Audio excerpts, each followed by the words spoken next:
lấy xê ra Vangam chu Innsung nom ahi ka Innsung nom hi Krista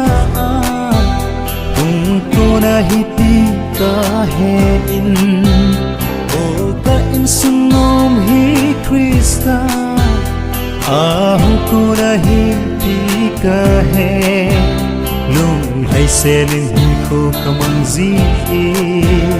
o ka Innsung mo nung hay se lên hi ko kamang zi o ka Innsung mo lấy se ra